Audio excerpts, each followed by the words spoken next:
আসসালামু আলাইকুম। নতুন আরও একটি ভিডিওতে সবাইকে আরও একবার স্বাগতম জানাচ্ছি। এই নিডল হোল্ডারের মতো আমি আরও একটি নিডল হোল্ডার তৈরি করে দেখাচ্ছি। এখানে আমি গত ভিডিওতে একটি কুশি কাটা সার্কেল তৈরি করে দেখেছি, আর এই সার্কেলটার মাপ অনুযায়ী আমি এই ডিজাইনটা করে নিয়েছি। আপনারা যেতটুকু সাইজে করবেন ঠিক অতটুকু সাইজে করে এরকম সুই সুতা দিয়ে হাতের কাজ করে নিতে পারে। এখানে আমি একদম টুকরো কাপড়, একটা সালোয়ারের কাপড়ের বেঁচে যাওয়া টুকরো কাপড় থেকে এরকম নিডল হোল্ডারটি তৈরি করেছি। আপনারা এরকম বেঁচে যাওয়া ছোটো ছোটো টুকরো কাপড় দিয়ে বিভিন্ন জিনিস তৈরি করে নিতে পারবেন।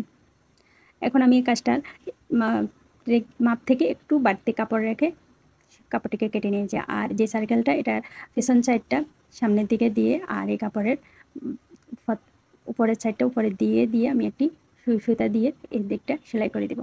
আপনারা চাইলে এটা মেশিনেও সেলাই করে নিতে পারেন, আমি হাতে সেলাই করে নিচ্ছি। আর সেলাইটা কীভাবে করছি চাইলে দেখে নিতে পারেন।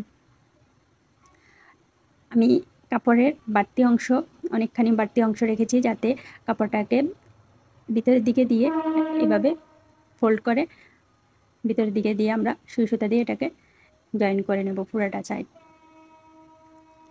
সাইড জয়েন করে নেওয়ার পর এই আমরা এখানে তারপর সাইডের কুশি কাটা দিয়ে যে কাজটা করছি, এই কাজটা আমি পরবর্তীতে দেখাবো। আর পুরোটা কাজ আমি করে নিয়েছি।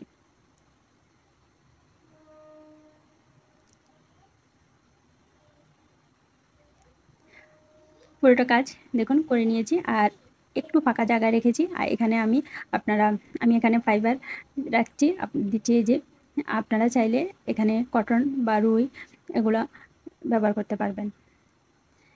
এগুলো দিয়ে আমি একদম ছোট্ট একটি কুশন বালিশের মতো করে নিচ্ছি। খুবই কিউট এই কাজগুলো, আর এগুলা একদিনে 10-15টাই এরকম তৈরি করা যায়। আমি যেহেতু ভিডিও করেছি তাই একটু স্লোভাবে করার চেষ্টা করছি, যাতে আপনারা বুঝতে পারেন। এই যে পুরোটা ঢুকে নেওয়ার পর এখন আমরা যেই ফাঁকা জায়গাটুকু আছে এটুকু সেলাই করে দেব।